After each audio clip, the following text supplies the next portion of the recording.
Hey guys, tonight we begin with something soft, slow, and mildly horrifying. You're waking up inside Versailles, but not in a feather bed, not between silk sheets, and certainly not to the scent of coffee and roses. No, you're in the attic. One of the attics, the kind of attic where mice retire early and frostbite takes the night shift. It's still dark out. Your eyes blink open to a ceiling so low you can practically lick the rafters. Around you, there's a chorus of snores, servants packed like stale pastries on narrow straw mattresses, wrapped in wool blankets that haven't been properly cleaned since Louis XIV had ankles. It smells like wet shoes, smoke, and that one guy who always eats onions after dusk, probably Pierre. Your body aches from yesterday. So does your pride, but you don't have time for either. You've got 10 minutes to dress and vanish downstairs before Madame Therese finds out you overslept again, and if she does, say hello to floor scrubbing duty and goodbye to your one decent spoon. You reach for your linen shirt, still damp from yesterday's sweat and ambition. It resists, like everything in Versailles resists, and you twist into it with a kind of quiet war. The wool coat comes next, stiff and itchy, designed by someone who clearly hated elbows. So, before you get comfortable, take a moment to like the video and subscribe, but only if you genuinely enjoy what I do here. Let me know in the comments where you're tuning in from and what time it is for you. It's always a small thrill to picture someone in Tokyo or Toronto listening while wrapped in a blanket burrito. Now dim the lights, maybe turn on a fan for that soft background hum, and let's ease into tonight's journey together. You push open the crooked attic door. It creaks like a guilty conscience. The hallway outside is narrow and cold. No paintings here, no gold. Just stone walls and drafty air that smells faintly of candle wax and invisible rules. You descend the servants' staircase, really more of a glorified ladder, trying not to trip. Versailles is full of staircases, but this one's for the invisible, for you. The walls close in as you descend through centuries of dust and sweat. The palace above is preparing to shimmer. You're just trying to survive. Historians still argue whether servants at Versailles were lucky or cursed. On one hand, you're inside the jewel box of France. On the other, well, you're the one who has to polish the jewel box daily without being seen. Unless, of course, someone needs to yell at you. You reach the marble corridor that leads to the lower galleries. Sunlight is just starting to bleed through the stained glass, throwing red and blue patches across the tiles like blood from a rainbow. You pause, briefly. It's beautiful, it's ridiculous, it doesn't belong to you. Someone snaps their fingers, you flinch. Basant now. That's Madame Armande. She wears a corset made of ambition and perfume strong enough to kill mid-sized insects. You nod and move. Servants don't speak unless spoken to, and even then it better be monosyllabic and drenched in apologies. You retrieve the water basin, it's warm. Someone, probably not you, woke earlier to heat it. Your job is to deliver it to a noble's chamber, preferably without spilling, preferably without anyone looking at your face. You carry the basin through the palace's arteries, secret hallways, hidden stairwells, little mouse holes carved behind panels so nobles can pretend the staff doesn't exist. These passages are dark and strange. Sometimes you swear the walls whisper. And then you step into the main gallery. Boom. Versailles explodes around you. Gold, mirrors, chandeliers, wigs the size of furniture. The palace is waking up like an arrogant dragon, stretching its limbs in brocade and powdered sugar. Nobles glide past in slippers that cost more than your father's farm. A duchess complains about the cold while wrapped in a cloak lined with Arctic fox. You hug the basin tighter. It's not just warm, it's your ticket to invisibility. As long as you're carrying something, you have purpose. No one stops someone with a full basin. No one dares. A page boy nearly crashes into you. He's 10, wears more ruffles than scents, and smells like rosewater and panic. He mumbles an apology and vanishes down the corridor, probably running late to carry the king's wig. You reach your target room, a marquis with gout and opinions. You knock twice, then enter. The chamber smells of wine, musk, and last night's roast pheasant. He's snoring. You place the basin down silently and tiptoe out. Success. But just as you pull the door shut, softly, reverently, you hear a different voice call your name. Not a fellow servant, not a page boy, a courtier. And they never summon you by name unless you've done something very right or very, very wrong. The voice that calls your name isn't loud, but it's sharp, like a knife wrapped in velvet.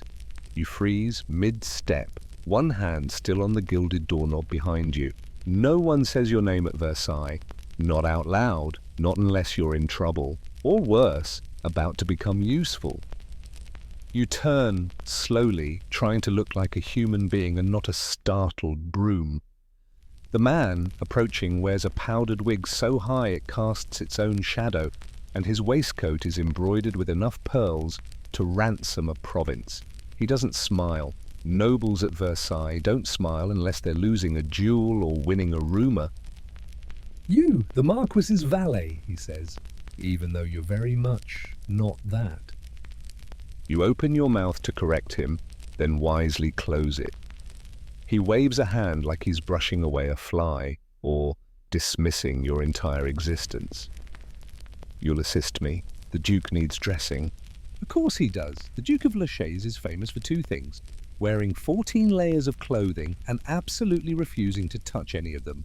Dressing him is a production, a ceremony, a low-budget opera where you're both chorus and stagehand, and he's a tyrant in silk socks. You nod, bow, and follow the noble down the corridor. Your shoes squeak, his don't. Somehow even his footsteps are smug. As you walk, the palace begins to hum with life. You pass maids lighting candles, footmen adjusting wall sconces, and a harpsichord player warming up in a drawing room as if today's chaos needs a soundtrack. A few nobles glide by like swans, trailing perfume and passive aggression. One of them raises an eyebrow at you. You lower your head. It's the safest part of you. You reach the Duke's chamber. The door is tall, painted in gold leaf, and guarded by two footmen who look like they've been trained not to blink. The noble accompanying you doesn't even knock, just strolls in like he owns the building. Technically only one person does, but in Versailles, confidence is currency. Inside, the Duke is half draped across a velvet armchair, one stocking on, one stocking off, and an expression that suggests the laws of physics have personally offended him. He gestures lazily at you with a silver-tipped cane. You help. You set to work. First, the undershirt. It's made of fine linen, embroidered with his initials, and somehow manages to smell like nutmeg and judgment. He raises his arms an inch, no more.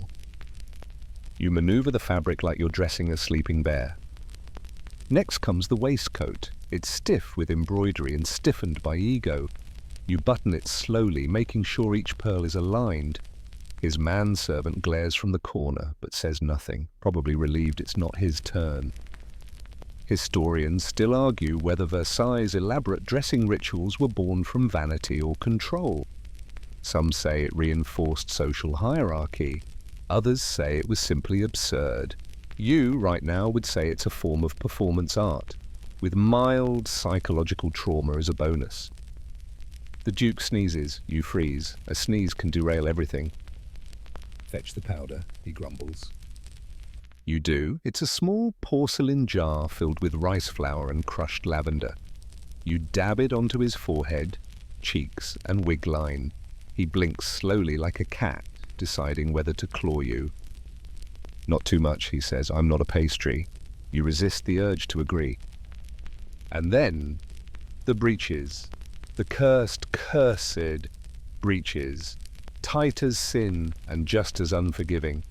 They require coordination, strength, and the patience of a saint. The Duke stands, wobbles, grabs your shoulder for balance. You hold your breath. He does too. The entire process feels like trying to force a sausage into a ribbon. Somewhere in the distance, a clock chimes. Breakfast will soon be served. For them, not you. Your stomach growls. The Duke hears it. He frowns. Have you been fed? You nod, lying. He squints at you like he's trying to remember your face for future spite. Don't slouch. Slouching is contagious. You straighten, resisting the urge to mutter something about contagious self-importance. He finally settles into his chair, fully dressed, magnificently decorated, and ready to parade down the hall of mirrors like a slightly annoyed Christmas tree. He doesn't thank you. Of course he doesn't. Instead, he waves his hand again. Go! You bow and step backward, careful not to trip. As you retreat, the noble who brought you smirks. You're lucky, he says. He didn't throw anything today. Lucky, that's what passes for praise here. Back in the corridor, you exhale. The tension leaves your shoulders in waves. Your hands shake a little. You smell like pomade, sweat, and humility. Just another morning in Versailles. You check the time. Mentally, of course, you're not allowed to own a clock, but the rhythm of the palace is embedded in your body now. You know it's almost breakfast service, which means your next assignment, carry food you'll never taste to people who never notice you. But as you turn toward the kitchens, you spot something unusual. Two nobles whispering in a curtained alcove, faces tense, hands twitchy. One of them is the Queen's cousin, the other is definitely not supposed to be here this early. You slow your steps, just enough to hear a name. A very important name. Spoken with fear. And suddenly you're no longer just a servant on dressing duty. You're carrying a secret you were never meant to hear. You keep walking. Not too fast. Fast means you're nervous. Not too slow. That's suspicious too. Just a servant on the morning circuit, tray-bound and blank-faced, as forgettable as a candlestick. But inside your skull, a riot. You replay the name you just heard like a broken harpsichord note. A name whispered in tight voices, framed by twitching glances and heavy perfume. The Queen's cousin, the other man unfamiliar but dangerous by the tone. You know better than to repeat it. Not to a friend, not even to yourself. Versailles listens. Versailles remembers. Versailles punishes. Still, curiosity simmers under your skin. What could someone that high up possibly fear? Scandal? Dueling debts? Poisoned pears? This is Versailles. Everything here is polished, perfumed, and profoundly rotten. You descend to the servants' wing and exhale only when the gold disappears from the walls. Here the corridors are plain, the floors scuffed, the silence broken by clanging trays and footmen cursing in 5 dialects. This is your world. Smells like sweat and onions, stew and safety. Sort of. You head toward the kitchens to help prepare the breakfast procession. Not eat, of course, prepare. You pass a scullery maid furiously scrubbing a copper pot like it insulted her bloodline. Another is plucking a goose while singing something off-key about potatoes and sin. The palace feeds hundreds, every day. Nobles dine in waves, each more pretentious than the last. You, however, eat when you can, usually crusts, scraps, or whatever someone forgets to guard. You reach the outer pantry and are immediately greeted by Monsieur Parchemin, the steward with a temper like curdled milk. "You," he barks, "take these to the Queen's antechamber. Do not drop anything." He shoves a silver tray into your arms, porcelain cups, a golden teapot, 2 delicate pastries, and a small bowl of violets, for aesthetic reasons only, naturally. You nod, shift the weight, and begin the familiar ballet. Balancing nobility's breakfast like a tightrope walker in a deathless circus. Historians still argue whether the morning meal at Versailles was symbolic or just silly. On paper, it was a display of abundance. In reality, it was a parade of nerves and silent judgments, nobles eyeing each other's portions, powdered smiles hiding sharp fangs. As you walk, a peculiar thought strikes you. The Queen's cousin, the one whispering earlier, will be there, probably sipping something floral and pretending nothing's wrong. You enter the Queen's antechamber. The light in here always looks filtered, as if dust motes have agreed to dance in soft formation.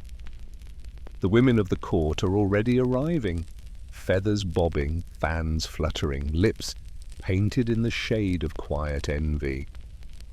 Everything smells faintly of sugar and crushed roses, and something underneath, barely detectable, fear. Or maybe that's just you. You place the tray down with practiced grace. The Queen is not here yet. Her ladies barely acknowledge your existence.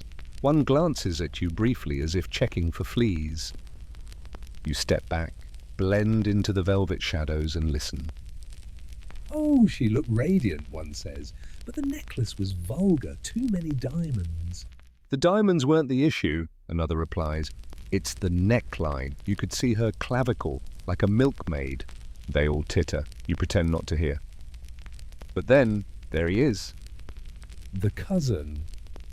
He walks in with a confidence that could melt chandeliers, smiling, charming, impeccably dressed, and yet, as he bows to the women and kisses gloved hands, his eyes flicker once to the far window, and then to you, just for a second. You look away immediately. Did he recognize you? Did he see you lurking earlier? Did he know you heard? A minute later, he's seated, drinking tea as though it's an alibi. The others gossip, laugh, nibble. You want to flee, but there's a small, strange pull at your gut. A question whispering louder than your fear. What are they planning? You back out of the room, hands trembling slightly. Just as you turn the corner, you bump into someone else, not violently, but enough to knock your nerves loose. It's Jacques, the laundry boy. He's your age, maybe younger, with a permanently wrinkled shirt and the posture of a hunted squirrel. He looks you up and down. You all right? You nod. Then after a pause, you ever hear something you shouldn't? Jacques snorts. The work laundry. Every shirt here gossips. You both laugh quietly. It helps for a moment. Then he adds, but if you did hear something, pretend you didn't. That's how you make it to 30. Sound advice. He disappears down the hallway with a bundle of cravats bigger than his torso. You stay put for a breath. Then another. You're about to leave when a page comes running. Short, breathless, red-faced. You, the Queen's valet, needs help. Now. You blink. I'm not her valet. You are now. And off you go again, into the palace, into the whispers, into something larger than yourself.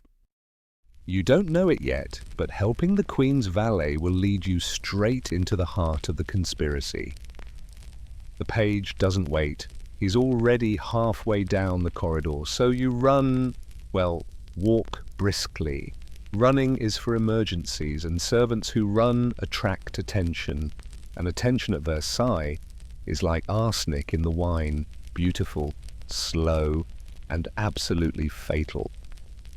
You catch up near the Queen's private wing, where everything starts to feel unnervingly quiet. The velvet curtains are thicker. The carpets hush every footstep.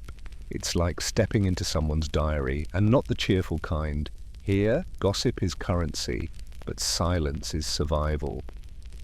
The Queen's valet, a man named Etienne, stands outside the chamber door looking as if he's aged 6 years since breakfast. His powdered wig is slightly askew, scandalous, and his expression is the physical embodiment of why me. He sees you and exhales. You're the one who dressed the Duke this morning. You nod. Etienne thrusts a bundle into your arms. The Queen tore a seam in her gown. This needs to be delivered to Madame Beaulieu. Quickly and discreetly, you glance down. Silk, embroidered, torn along the waist, the Queen's waist. This isn't a simple rip. This is dangerous territory. Is she? Etienne cuts you off. Don't ask, don't look, just go. You bow and turn. Behind you, he mutters something about retiring to a monastery. You don't blame him. You wrap the gown in linen and hurry toward Madame Beaulieu's workroom. It's located deep in the service wing, tucked between the laundries and the seamstress barracks. On the way, you pass rows of fabrics, dye barrels, and at least 3 women arguing about the correct angle of a petticoat ruffle. Madame Beaulieu is ancient, possibly immortal. She wears 10 thimbles and still manages to jab herself on the 11th finger. Her voice, when she sees the Queen's dress, drops 3 octaves. Mon Dieu, what did Her Majesty do? Wrestle a bishop? You shrug, careful to say nothing. Beaulieu mutters curses in 3 languages and beckons a team of seamstresses. The dress is lifted like a wounded soldier. Silk is serious business here. While they work, you take a moment to sit on a nearby stool. Just one moment. The weight of the day is already pressing into your spine. You've served breakfast, dressed a noble, overheard a possible political conspiracy, and now you're babysitting royal silk. All before noon. You glance at the work table where dozens of fashion sketches are pinned in chaotic lines. Ribbons drape from hooks, spools of thread clatter in wooden drawers. In a forgotten corner, there's even a mock-up of a wedding gown that never got used. Rumour says it belonged to a noble who vanished before the ceremony. Historians still argue whether the Queen's fashion obsession was strategic or frivolous. Was it a distraction from political unrest, or simply the whim of a bored monarch with too many diamonds? Either way, every thread here is loaded with meaning and gossip. "Hold this," Beaulieu snaps, tossing you a silver pin tray. You obey. For 20 minutes, you stand still as the room dances around you. Needles fly, scissors snip. Someone screams because they cut the wrong hem, then screams again because Beaulieu didn't care. Eventually, the dress is repaired, pressed, perfumed, ready to be returned like nothing ever happened. You lift the bundle carefully. "Back to Etienne," Beaulieu orders, and not a word. If anyone asks, she changed outfits for colour balance. Because of course she did. You head back through the maze of servant halls. On your way, you pass a familiar face. Jacques again, now hauling damp linen and humming a tavern song.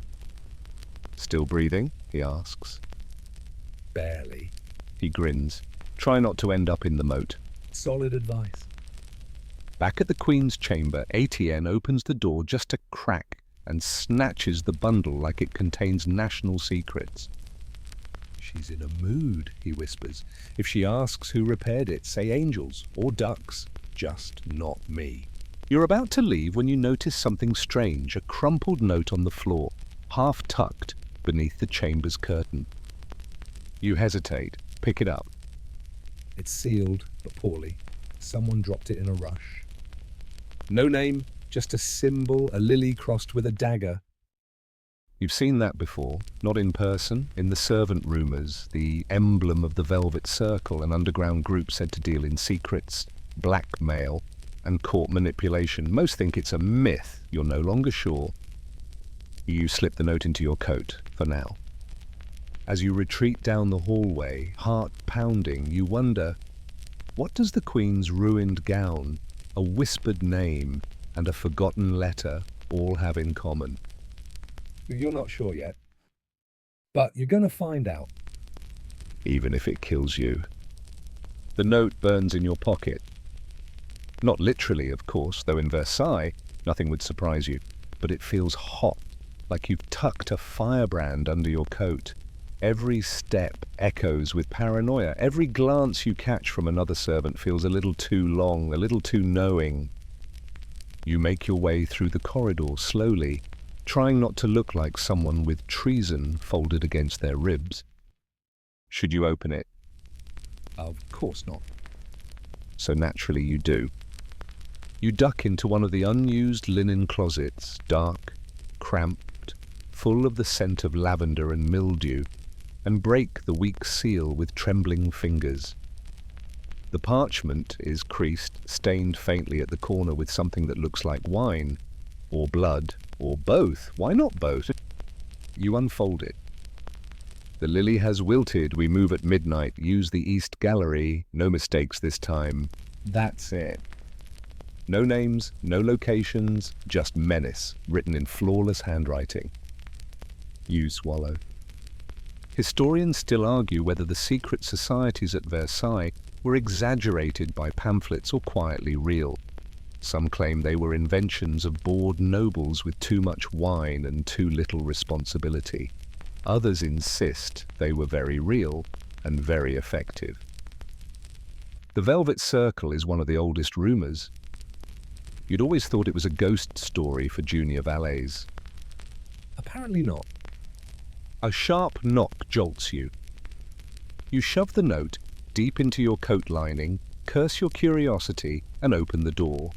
It's one of the hall messengers, sweating, out of breath, clearly having sprinted all the way from the servants' gate. You, he gasps. You're assigned to the Queen's perfume run. You blink. The what? He rolls his eyes, her favourite vial shattered.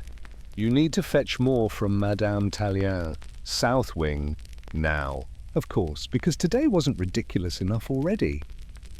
You dash across the palace, the notes still thudding against your ribs.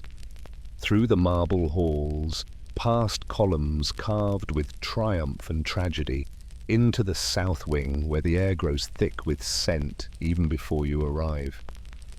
Perfume is serious business at Versailles. It masks, manipulates, and monetizes. The Queen's preferences are so specific that entire gardens bloom just to please her nose. You reach the perfumery and are greeted by a wall of scent so powerful it nearly knocks you backward. Madame Tallien, small, severe, and somehow perpetually dusted with pollen, waves you in. She shattered the rose blend, didn't she? She says without looking. You nod.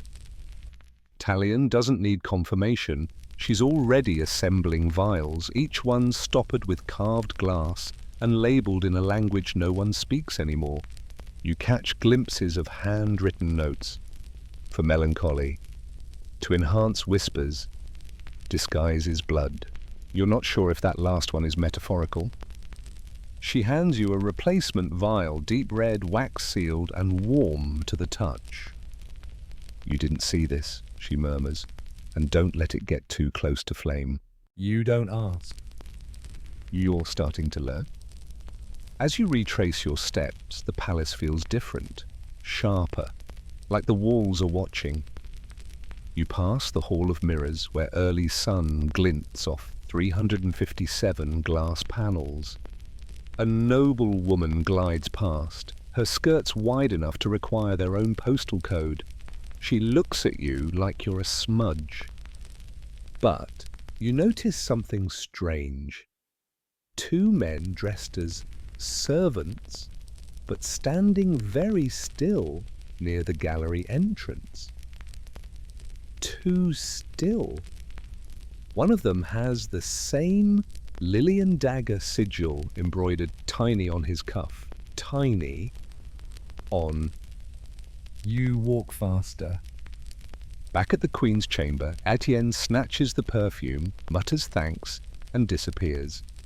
You're about to slip away when you spot the Queen herself, briefly, through a parting curtain. She's sitting in front of her mirror, face pale, hands clenched.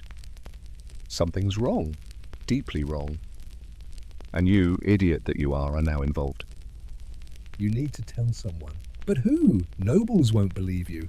Fellow servants will panic. And the guards, please, they'd arrest you before you opened your mouth. You reach the servant's stair again, heart racing. You need air. You need space. You need to get your brain back. You slip outside through one of the lesser-known exits and find yourself in the back gardens, cold, damp, and blessedly empty. You lean against a statue of Apollo and breathe. That's when you hear it. Two voices arguing. You duck behind a hedge, heart thudding. One is the Queen's cousin, the other, the man you saw him with earlier. You assured me the note was burned, the cousin hisses. It was, the man says, or at least it should have been. They're close, too close. You back away carefully, only to step on a twig so loud it may as well scream. Silence. Then footsteps. They're coming. And you're out of hiding spots. You run. Not far, not fast, but just enough to blur into the hedgerows. Versailles gardens are vast, manicured, and, conveniently, full of useless fountains and bushes wide enough to hide a scandal or three. You dart around a statue of some minor Greek god, possibly sneezing, and wedge yourself between a trimmed yew and a marble column. Footsteps echo behind you, crisp, deliberate, the kind of walk that says, I am not afraid to shoot a servant if necessary. You press yourself into the shadows, breathing through your mouth. The perfume vial in your pocket is still warm. The note crackles with every twitch. You're a single sneeze away from becoming fertilizer for the king's tulips. I told you, says the cousin, now closer than you'd like. We can't afford another mistake. If anyone finds out... They won't, the second man snaps. Do you think some laundry rat is going to outwit us? You'd be flattered if you weren't sweating through your undershirt. Eventually, the voices fade. The footsteps retreat. You wait another full minute before peeling yourself out of the bush like a damp leaf and limping toward the inner courtyard. You don't know what they're planning, but you do know this. You're the only person who's heard all three things. The whispered name, the broken gown, the letter. And now, the tone in their voices just confirms something far worse. It's not just gossip. It's an operation. You need answers, and the only person who might give you any is Madame Henriette, the laundress. Historians often overlook the laundry at Versailles, but make no mistake, it was the information hub of the court. Clothes absorb everything. Lipstick traces, wine spills, blood, sweat, sometimes even literal messages. And Madame Henriette, she knows every hem, every rip, every lie stitched into silk. You find her in the steam-choked linen room, arms deep in soap suds, hair wrapped in a scarf that's seen more scandal than a bishop's diary. Her hands are red and cracked, but her eyes are sharp as sewing needles. You look like you saw the king naked, she mutters without looking up. Worse, you whisper. I need to ask you something. She stops scrubbing. That never happens. Say it, she says softly. You glance around. No one nearby. You pull the note halfway from your coat. Her expression doesn't change, but she snatches it from your fingers like you handed her a snake. Where did you get this? Outside the Queen's chamber. I think it was dropped. She reads it, lips tightening. Idiots, she says. Velvet circle's getting sloppy. So it's real. You weren't imagining it. You weren't just having a stress-induced fever dream fueled by hot wax fumes and lack of breakfast. Henrietta eyes you with something halfway between pity and caution. You didn't respond, did you? Respond, you blink. I'm a valet, not a spy. She nods slowly. Good, stay that way. Then quieter. You're in danger now, duckling. Duckling. Always duckling. Like being endearing will stop your impending execution. What do they want? She sighs, wipes her hands, lowers her voice. Power, always power. The circle's been whispering for years, through pages, lords, even cooks. I've seen the sigils. They pass messages in corset boning, poison in powder tins, secrets in lace collars. Ace, you shiver. What's the lily? She grimaces. The queen. The lily always means the queen, so she's the target. Your knees go soft. She's being watched, Henriette says. There's a rumor, she suspects it, that she's been staging accidents to flush them out. The torn gown could have been bait or panic, hard to say. She folds the letter, burns it over a candle, it curls and dies. Then she turns to you. You need to forget all this. I can't. Then you'd better learn to walk without leaving footprints. Suddenly there's a sharp knock at the door. You both freeze. A page leans in. You, he points to you. The king's chamber needs sweeping. Now. Sweeping? That's odd. The king doesn't let just anyone into his private rooms, especially not on short notice. Henriette's eyes narrow. That's not normal. You nod. But you go. Because saying no in Versailles is like refusing a ghost. It doesn't stop it from coming. You follow the page through golden halls and mirrored corridors until he stops at a narrow blue door behind the Salon of Apollo. You've never been through here. It smells like cedar and something older. He opens the door and ushers you in. You step inside and instantly regret it. Because sitting by the fireplace, alone, brooding, and holding an envelope with your name written on it, is the man you saw whispering with the Queen's cousin. He looks up. And smiles. You do not move. You do not breathe. You stand there in the king's private chamber, technically antechamber, but let's not get picky, staring at a man who should not know your name, holding an envelope that should not exist in a room you should not be in. He gestures to the chair opposite him, polite, casual, like this is a picnic and not the opening scene of your own disappearance. You've had quite a morning, he says, smoothly, voice like warm oil on marble. Running through gardens, whispering with laundry maids, collecting things that don't belong to you. Your mouth is dry, you manage to say something very articulate like, I was told to sweep. He chuckles. Yes, I arranged that. No need to sweep. There's nothing dirty here. He smiles as if he didn't just deliver the most ironic sentence spoken in Versailles, since the tact is a fair. You stay standing. He taps the envelope. Do you know what this is? You don't answer. Of course you don't. But the part of your brain that still functions is screaming, run. I'll tell you, he continues, eyes never leaving yours. It's an invitation. He slides it across the table. You glance down. Your name is written in precise script, sealed with wax that bears a new symbol, 2 lilies entwined. Not velvet circle, you murmur. No, something adjacent. His smile widens. Consider us the velvet ribbon that ties everything together. Charming, terrifying. You've shown promise, he says. Awareness, discretion, curiosity. That's rare in someone who scrubs wigs and carries teapots. You almost bristle, almost. But you've learned. Pride is expensive, silence is affordable. What do you want, you ask? Only for you to keep doing what you're already doing. He steeples his fingers, observing, listening, reporting quietly. So, spying. He shrugs. Call it what you like. You're already involved, no? Best to be on the side that survives. Historians still argue whether secret networks within Versailles were extensions of royal paranoia or organic results of a court obsessed with status. What's certain is that information, true or false, was the most valuable currency in the kingdom. You stare at the envelope. What happens if I say no?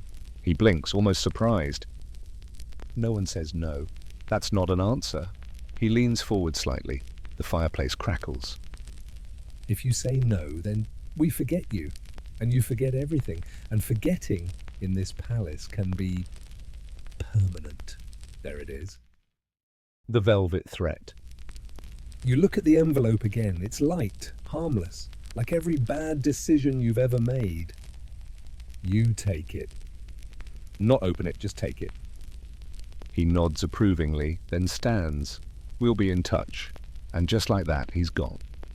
Vanished into a hidden panel in the wall like a magician, leaving you alone with your envelope and the echo of your own heartbeat. You sit down slowly. The chair is softer than any bed you've ever known. What now?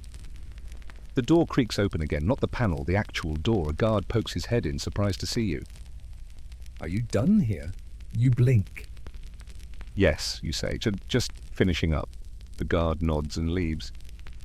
You slide the envelope into your coat and walk out as if nothing happened. Down the halls, through the gallery, past nobles arguing about ceiling frescoes and someone's scandalously low neckline at last night's dinner. Everything feels surreal, like you've left your body and are watching someone else try not to trip over a duchess's lapdog. You reach the servants' quarters and lean against a wall, heart still racing. Jacques appears beside you, holding a basket of damp gloves. "Still not dead?" he asks. Surprisingly, he eyes you. You look like someone who's been threatened and recruited into a conspiracy. You raise an eyebrow. Lucky guess. You both chuckle, but it dies quickly. The palace shifts around you, golden and glittering and full of secrets. You think of the Queen's torn dress, the note, the argument in the garden, the perfume, the man in the chamber, the invitation still warm against your chest. You are no longer just a servant. You are a thread in something much larger, and it's pulling tighter. Then Jacques says something you weren't expecting. I found something. Your head snaps up. In the laundry, he continues, inside the Duke's breeches. You groan. Please let this not be where I think it's going. No, he says. It was paper, hidden in the lining. He pulls out a crumpled scrap. You take it. A date, a time, a room number. Tonight. And one word? Exchange. But you both stare at it. Tonight, midnight. Same as the note.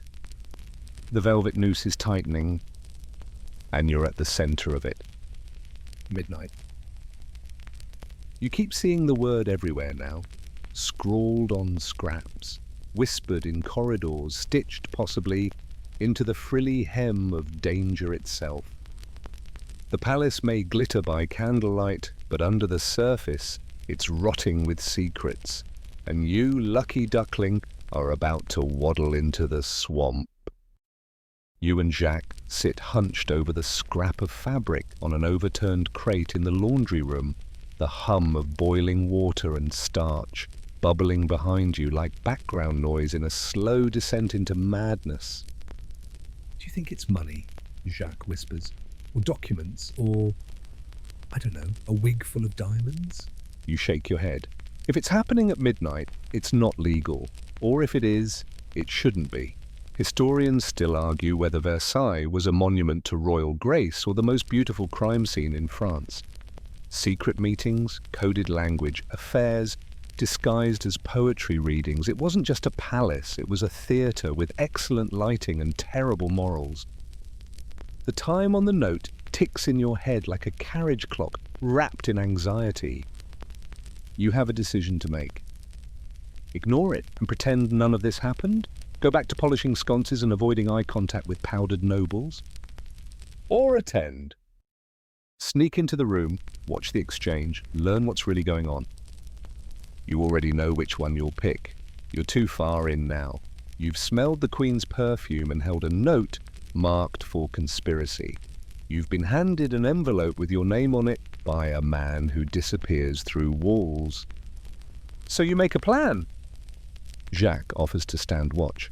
If anyone comes, I'll scream. You nod. Loudly?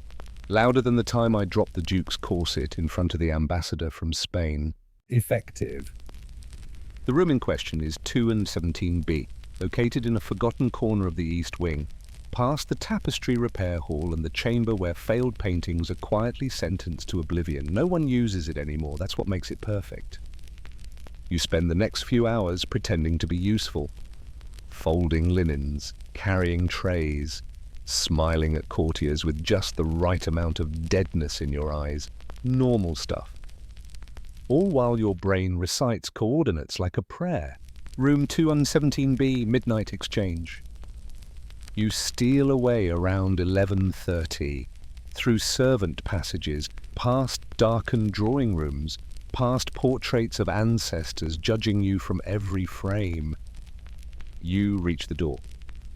Room 217B. Unremarkable, dusty, smells like forgotten wallpaper and lemon oil. You open it just a crack and slide inside. It's dark, only one candle lit, flickering on a side table, a few chairs, a writing desk, and nothing else. Yet. You hide behind a tall armoire, perfect for coats, conspiracies, or both, and wait. Minutes pass. Then soft footsteps. Two figures enter. One you recognize instantly, Queen's cousin, silk cape, arrogance visible even in candlelight. The other, the man from the garden, the same one who whispered, who panicked about the note. They don't speak at first. Just nod. Then one pulls out a folded parchment, the other a velvet pouch. They swap. The exchange. Simple, quiet, like they're trading recipes instead of potentially treasonous material. Then, something else. A word. You strain your ears. Tomorrow, says the cousin, at the fountain. The Apollo fountain, he nods, at the foot, 2 o'clock. You're sure she'll be there? She has to be. She, the Queen. You hold your breath. If she's involved, this isn't just gossip anymore. It's a coup, a manipulation, or worse, a trap. They leave without another word. The door closes. You wait, count to 30, then 60. Only then do you crawl out from behind the armoire and approach the table. The candle's nearly out, but you can still see the imprint where the paper rested. A drop of wax stains the wood. Evidence, if anyone cared to look. You don't touch anything. You just stare. Because suddenly everything is bigger. This isn't just a scandal. It's a plan. To use the Queen. To protect her. To remove her. You don't know yet. But you know someone who might. Madame Henriette? You make your way back through the corridors. Still dark. Still quiet. But the palace feels different now. Not asleep. Watching. Listening. And as you reach the laundry wing, Jacques runs to meet you. His face pale. His hands shaking. They found a body, he whispers. You freeze. Who? A servant, in the gardens. He gulps. Wearing the wrong uniform. You don't speak. You can't speak. Your throat clenches around the words before they even form, because your brain's already doing what Versailles trains you to do. Calculate risk, erase expressions, and decide, fast, whether you run, bow, or bury the secret so deep you forget it ever touched your fingers. A dead servant. Wrong uniform. Too early in the night for coincidence, too close to what you just saw to be anything else. You grip Jacques' arm. Where exactly? He glances around, lowers his voice. By the orangery, half hidden under a wheelbarrow full of lavender clippings. You don't know what's more disturbing, the fact that someone died or that someone took the time to neatly arrange foliage on top of the body. That's Versailles for you. Etiquette, even in murder. You pull Jacques aside into a dim corner of the linen room where the scent of boiled starch might cover the sound of your panic. Describe the body. He shakes his head. Didn't get close. The gardener found him, said he didn't recognize the face. But the clothes, wrong colors, wrong century, almost. And you understand immediately. A disguise, someone sneaking in or out, someone who wasn't supposed to be anywhere at all. Jacques continues. He was wearing a footman's coat, but it was, old, like it hadn't been used since Louis XIV stopped strutting. You stare at him. You think it's connected to the exchange? Jacques doesn't answer, just gives you a look. The kind of look that means we've passed the point of pretending this is normal. Historians still argue whether Versailles was a secure fortress of etiquette or a leaky sieve of corruption. Documents went missing, spies came and went, servants vanished overnight with a shrug from someone titled enough to pretend surprise.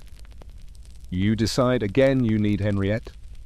You find her exactly where you expect her, in the mending room surrounded by ripped lace and ripped reputations. She doesn't look up when you enter. I heard, she says flatly, about the body. Of course she did. Henriette knows everything within 10 linen folds. Someone was in the palace, you whisper. Wrong clothes, wrong place. She stops stitching. You think it was the man from the exchange? I don't know who it was, but it wasn't a pickpocket. Henrietta nods once. Then slowly she pulls a battered leather book from beneath a pile of discarded corset stays. I wasn't going to show you this, she says. You were still supposed to be safe. She opens the book. It's a list. Names, some in ink, some crossed out. Some you recognize, minor nobles, chambermaids, even a few guards. You trace your finger down the column. And there it is. The Queen's cousin. Not crossed out. Yet. Henrietta looks at you. This is the Velvet Circle's shadow roster, what I've pieced together over years. How did you get it? She raises an eyebrow. I launder their underwear. You learn things. Fair. What do we do, you ask? Henrietta closes the book. Her voice drops low. We wait. Tonight's not the end. It's the start. The Queen's been manoeuvring, so have they. And we? She places a hand on your chest. We're now in the middle. You nod, swallow your fear, try to wear your calm like a uniform. Then Jacques bursts back in. Change of plans. What now? Henrietta growls. The Queen's ladies, he pants. They're assembling for an unscheduled midnight prayer. In the chapel, no warning, no announcement. Henrietta stands up so fast her stool falls backward. They never do that without a reason. You feel it too, the pressure, the shift in the air. Versailles is holding its breath. You look between them. I want to be there. Jacques snorts. You? At a royal ladies' prayer circle? Henrietta just smirks. Well, she says, already pulling a bundle from the cupboard, then we're going to need a bonnet. And just like that, you're being disguised as a maid. You protest, of course, but Henrietta shoves you behind a curtain and starts transforming you into someone who might plausibly hand out rosaries and carry gossip in a lace-edged apron. 10 minutes later, you're powdered, frilled, and tucked under a cap so tight your ears might never forgive you. Jacques doesn't even try to hide his grin. You look like a scandal in training. Shut up, you mutter, adjusting your neckline. Henrietta hands you a candle. Go, blend, watch, and whatever happens, don't react. You nod. And walk out the door, into the chapel, into the game, into a night that's about to turn everything upside down. Because in Versailles, midnight doesn't bring peace. It brings revelation. Henrietta doesn't answer when you knock. She never doesn't answer. You try again, 2 quick taps, 1 slow, the signal you agreed on. Still nothing. You and Jacques exchange a glance. He shrugs, then gestures to the door handle. You nod. It's unlocked. Bad sign.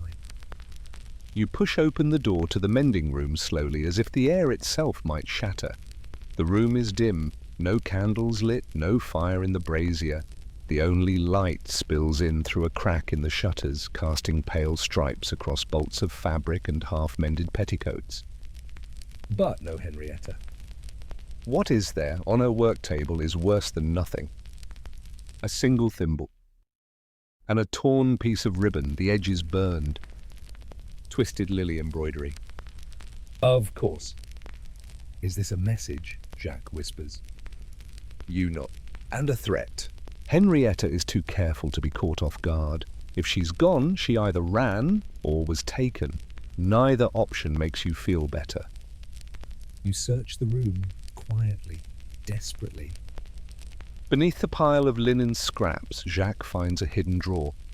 Inside, a stack of letters wrapped in waxed paper, a broken piece of mirror, and a list. Another list.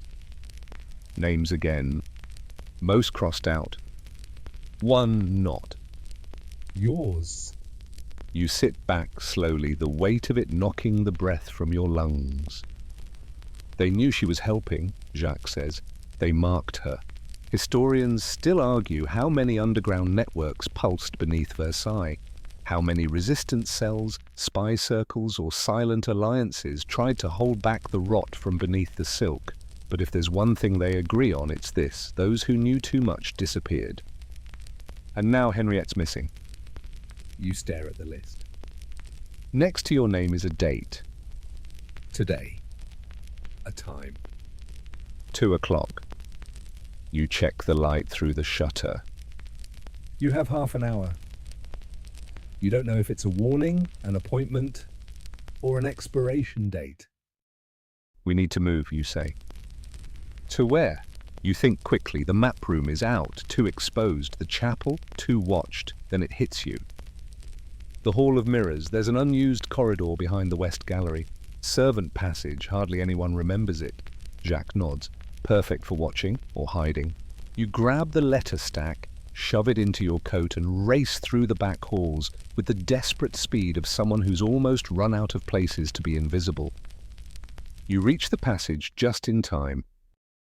The Hall of Mirrors gleams beyond the hidden panel, sunlight splintering across polished surfaces like shattered stars. Nobles begin to filter in, slowly at first, then in small knots of powdered whispers and fan-fluttered tension. A gathering has been called. You weren't informed, which means it wasn't supposed to include you. The king enters. Even now, after everything, his presence makes the air heavier. He walks like someone who doesn't believe in being questioned. Gold thread gleams across his coat. His expression is unreadable. Beside him, the queen. Calm, serene. But her eyes scan the room like a general calculating troop positions. Jacques leans close. What is this? A performance, you whisper. We just don't know who wrote the script. Suddenly, the queen raises a hand. The room hushes. A single man steps forward. You recognize him instantly.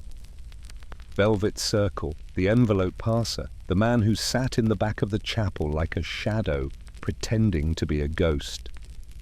He bows. Too deeply. Then presents something to the king. A letter. The king reads it, frowns, hands it to the queen. She reads it, does not frown. She smiles. Only slightly. And then? She speaks. This letter, she says, details a plot against this court, against me. Gasps ripple. Nobles look around, pretending they don't have daggers hidden in their fans. The queen holds up the page. It was intercepted by a servant who brought it to my attention. You freeze.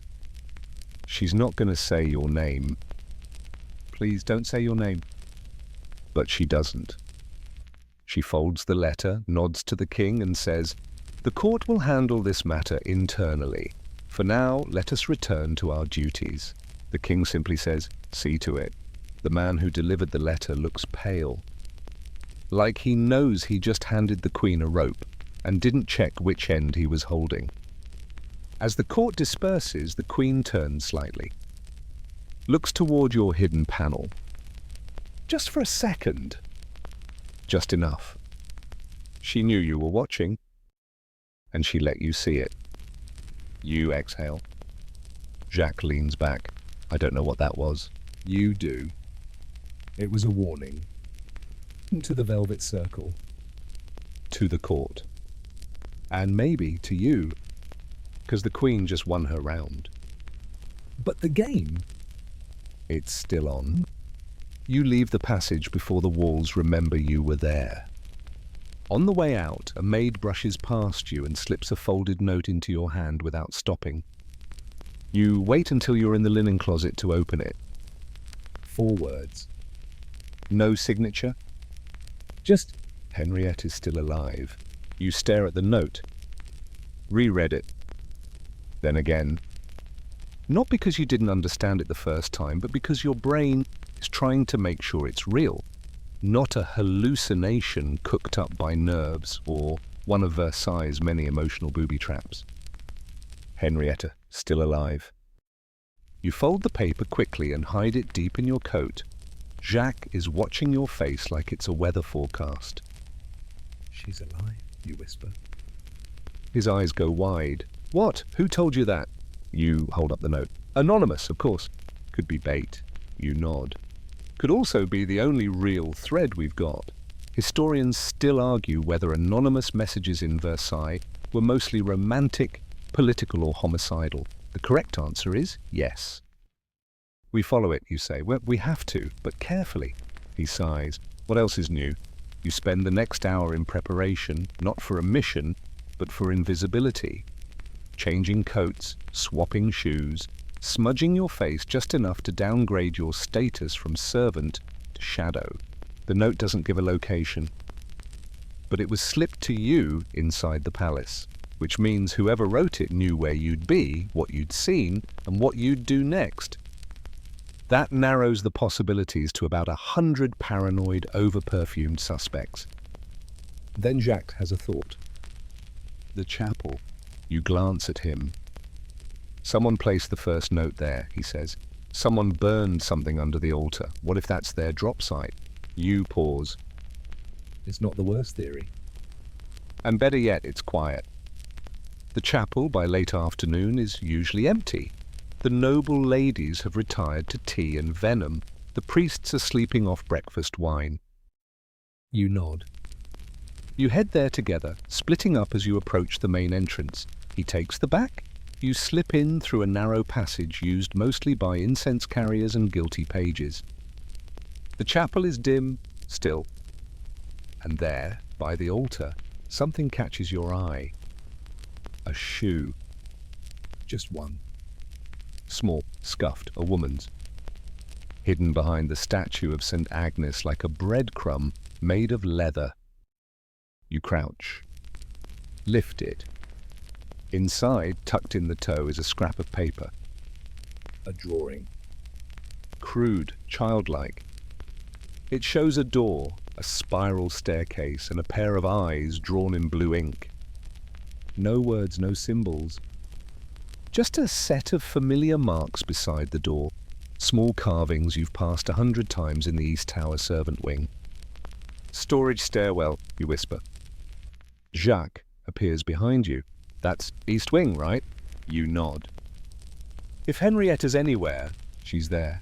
You make your way across the palace as casually as 2 panicked servants trying not to look like 2 panicked servants. The East Wing smells of old books and damp silk. Fewer nobles here, just a few librarians, forgotten musicians, and 2 men who have been repairing the same harpsichord for 7 months without measurable progress. You find the door. Carved stone around the edges, same as in the sketch. It opens with a low groan. Stairs spiral downward into the dark. You descend slowly, quietly. The air grows cooler, thicker. It smells of dust, mildew, and secrets that haven't seen daylight since the last dynasty. At the bottom, you find another door. Locked. Of course. Jacques pulls a pin from his coat. Don't ask, he mutters. 30 seconds later, the lock clicks open. Inside is a storeroom. Barrels, crates, broken chairs, candles so old they've fossilized. And in the back, bound but alive, is Henriette. Eyes wide, gagged, but glaring at you with the exact brand of fury she usually reserves for burn marks on lace. You rush to her, remove the gag. About time, she mutters. Jacques unties her wrists. What happened? She shakes out her arms. I was following someone, one of the Velvets. They cornered me, decided I was too curious. Idiots thought this room was abandoned. How did the note get out, you ask? I dropped hints, loose cloth in the hallway, a pin tied with thread. Someone followed the trail. You glance at Jacques. He grins. Laundry never lies. Henriette looks at you. You know what this means, don't you? You nod. The circle is more desperate than we thought. They're getting reckless. That's when they're most dangerous. Henrietta rises, straightens her dress, and dusts off indignantly. Right, she says, let's ruin their week. You exit the stairwell just as the bells strike the hour. It's nearly evening now. The palace glows with golden lamplight. Laughter echoes through the halls like a song you don't trust. But something's changed. You're not reacting anymore. You're moving. You're gathering names, notes, patterns, positions. And tomorrow, you're going to make your move. Morning in Versailles is usually a spectacle. A performance so rehearsed it could be mistaken for ritual. The rustle of skirts, the clatter of trays, the muffled groans of nobles being laced into dignity. But today, something's off. It's too quiet. Not silent, just measured, as if the entire palace has collectively decided to keep its voice down while someone sweeps a very important piece of treachery under the rug. You feel it in the way the footmen nod without eye contact, in how the scullery girls avoid gossip. Even the parrots in the king's private menagerie seem suspiciously mute. That's never a good sign. Henrietta, meanwhile, is already awake and infuriatingly alert, peeling apples with a knife that seems perfectly capable of handling other tasks. Today's the day, she says. Today what? Jacques yawns from behind a pile of clean gloves. We overthrow the monarchy, reinvent powdered wigs, declare an independent laundry republic. Henrietta slices the apple with military precision. Today we find the Velvet Circle's anchor, the person who's not just in it, but orchestrating it. You nod. The Queen thinks she's flushed them out. Henrietta scoffs. She's flushed out the peacocks, not the spider. Spider? The one at the centre, she says, who built the web. Historians still argue whether conspiracies within Versailles were isolated or hierarchical. Was there one grand puppet master, or just a dozen aristocrats, each thinking they were in charge until someone stabbed them with a salad fork? You check your coat pocket, the list of names, the broken wax seal, the fragments of torn messages, all building toward something, all pointing in similar directions. And today Henrietta has a plan. You're going to stage a mistake.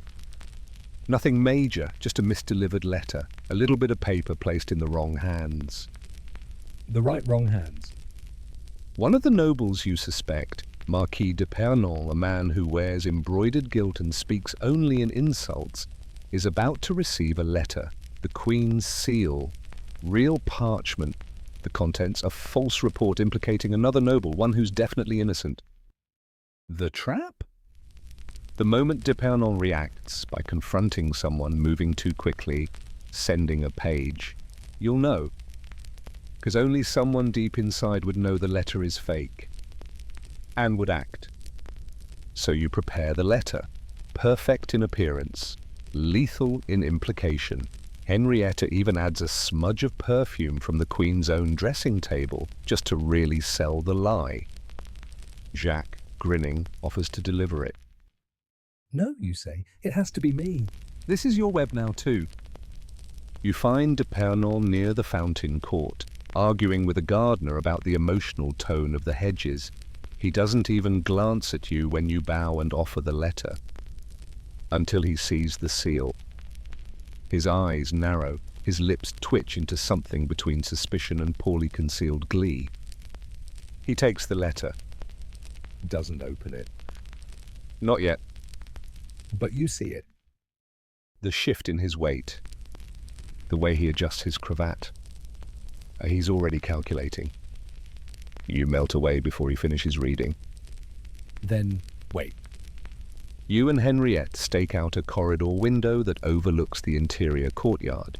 It's shadowed, safe, just above a service stair where nobles tend to pass without thinking they're being watched. D'Epernon moves fast. He heads not toward the Queen, but to the old conservatory, a location not used since the composer incident involving a harpsichord, a swan, and too much brandy. Henrietta sucks in a breath. That's it, that's the wrong move. You and Jacques tail him at a distance, ducking behind columns and oversized vases that probably cost more than your combined yearly value as human beings.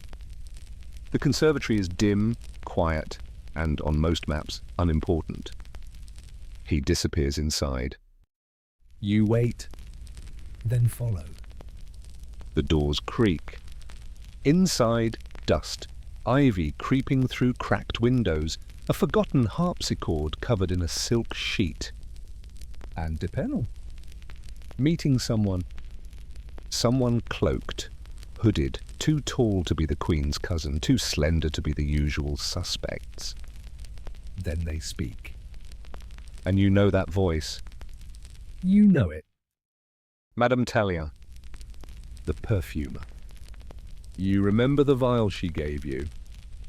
The warning about fire. You remember how she always knew who needed what before they even asked. She wasn't just scenting the court. She was scent-marking power. Are we ready? She asks the Marquis. Tomorrow, he replies, the fountain, as planned. And the Queen? Distracted. Tallien smiles.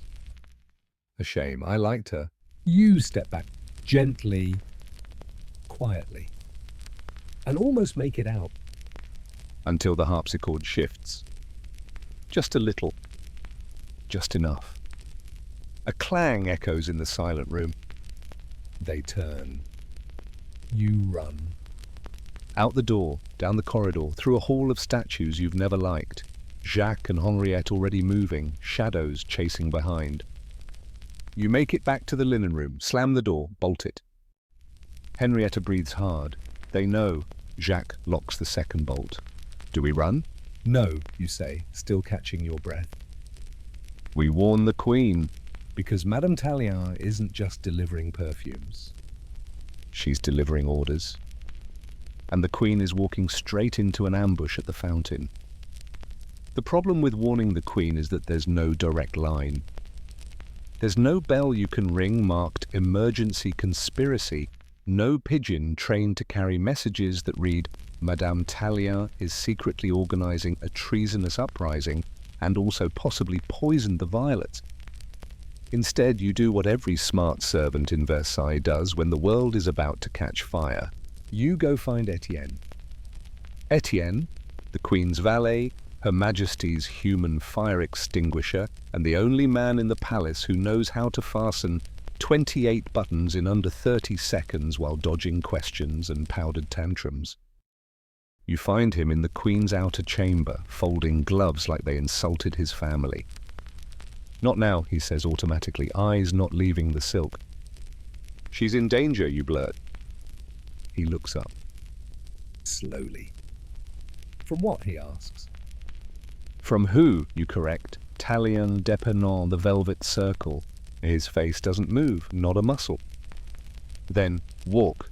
You follow him out, down the corridor, past the clock that's never right, and the painting of Louis XIII that makes everyone look guilty.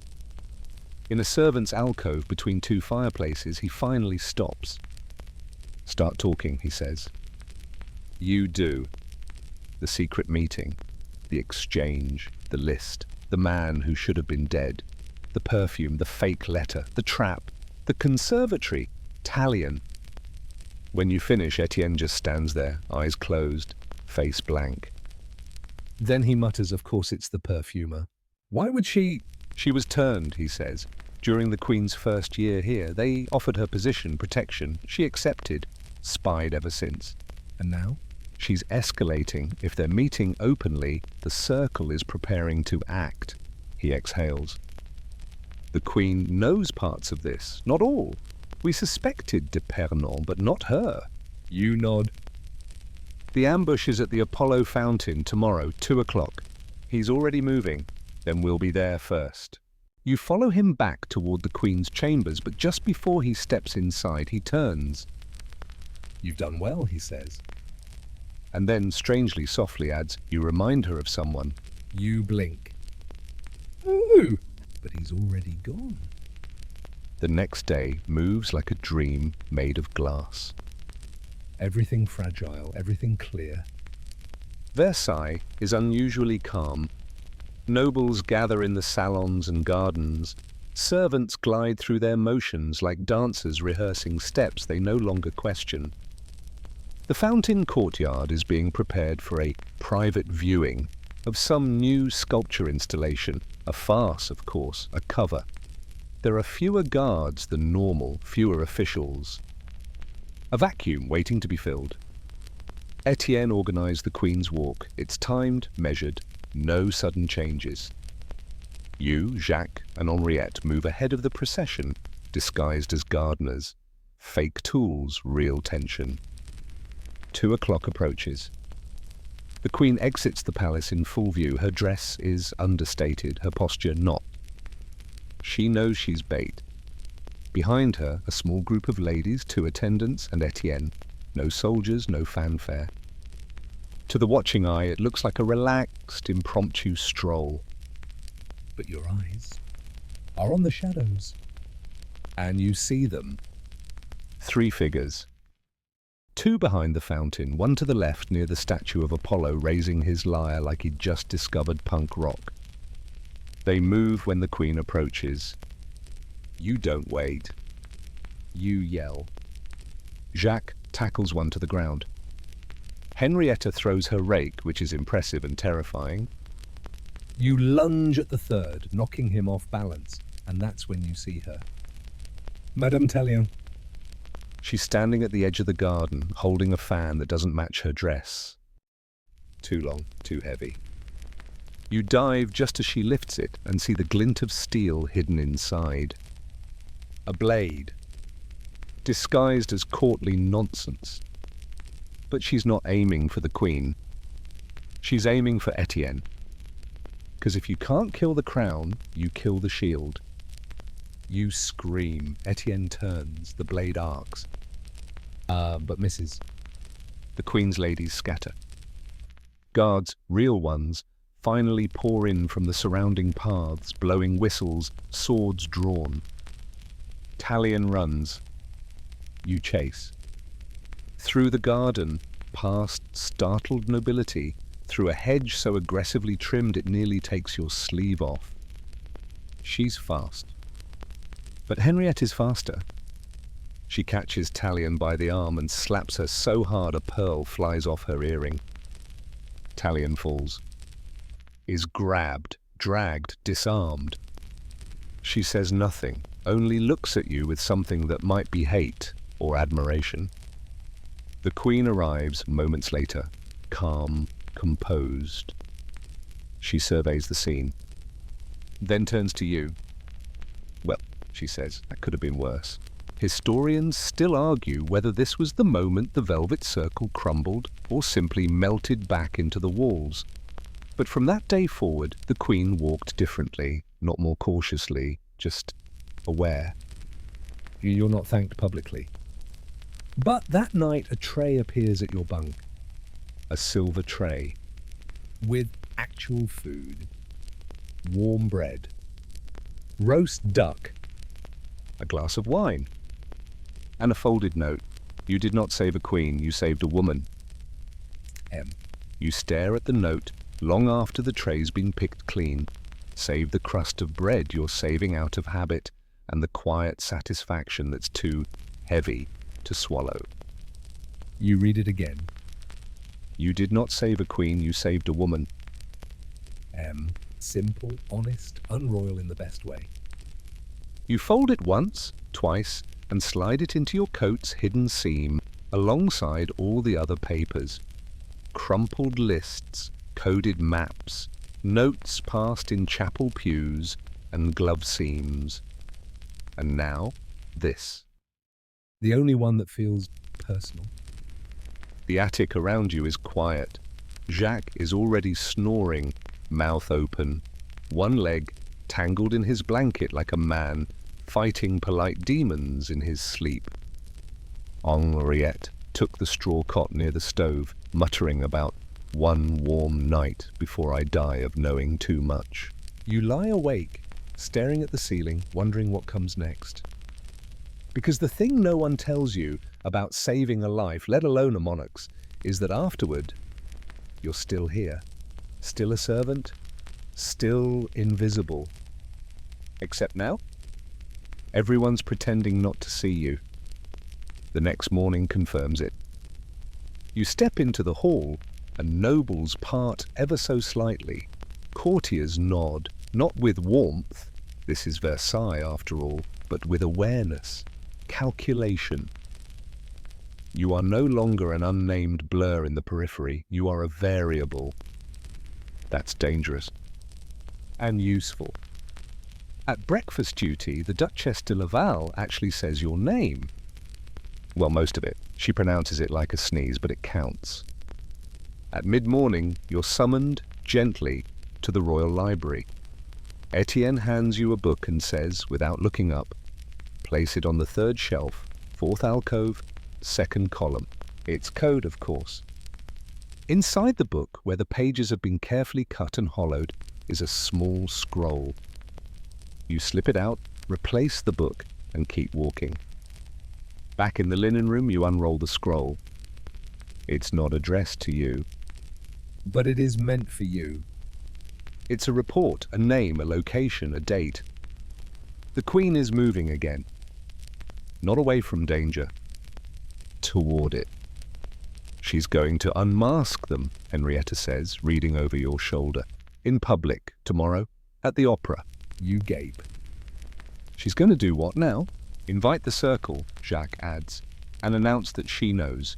No, worse, Henriette corrects. She's going to thank them for their loyal service. With the king present, you stare at her. You're kidding. I'm not, and she's not, because that's the Queen's style. Not blades, not blood. Humiliation.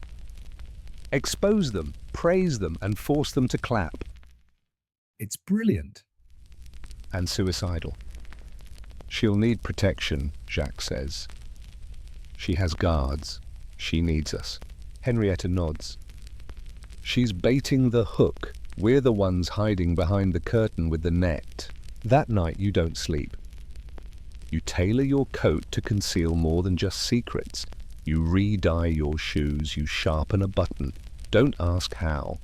Henriette makes 2 fans laced with knockout powder. Jacques borrows a sword from a drunk footman who still hasn't noticed it's gone. And then it's time. The opera.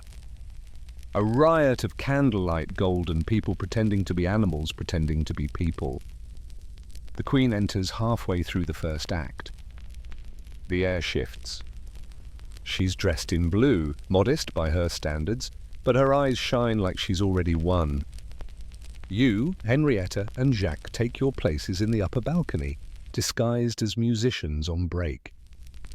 Below you spot them. Tallion's replacements. D'Epernon. The Duchess with too many bracelets. A page who's too still. A man near the king's box whose smile arrives a second too late. The Queen stands between scenes. Raises a glass.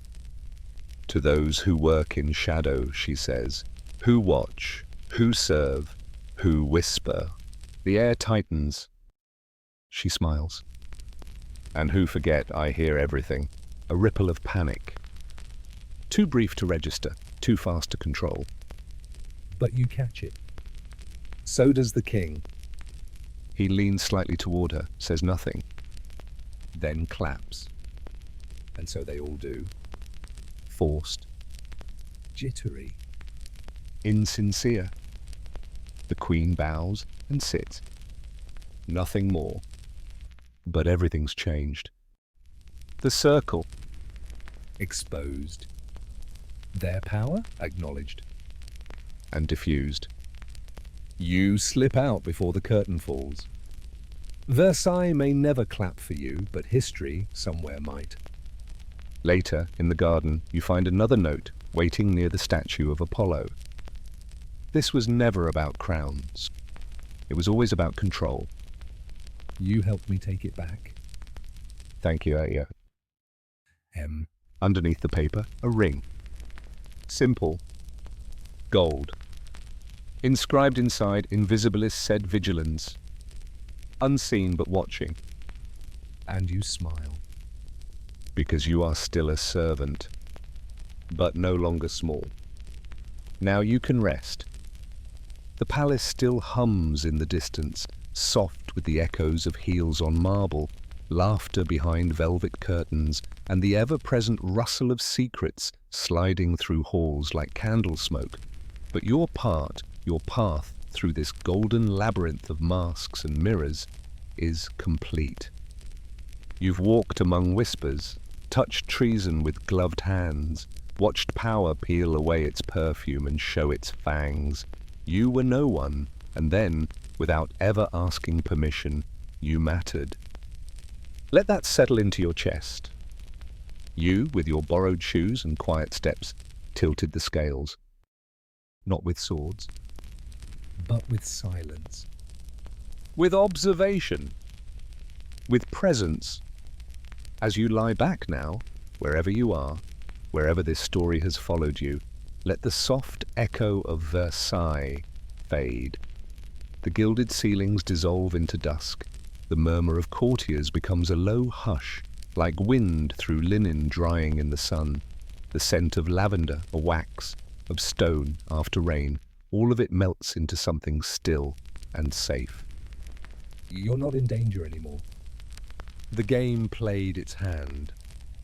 And you won, not by overpowering the shadows, but by walking with them. You may never wear silk or dine from gold plates, but you'll always carry the truth of what happened beneath the chandeliers, behind the masks. The Queen knows. You know. And that's enough. So close your eyes now. Let your breath slow, let your limbs settle, let your story rest. Tomorrow the palace will wake again. But for now, sleep. You've earned it.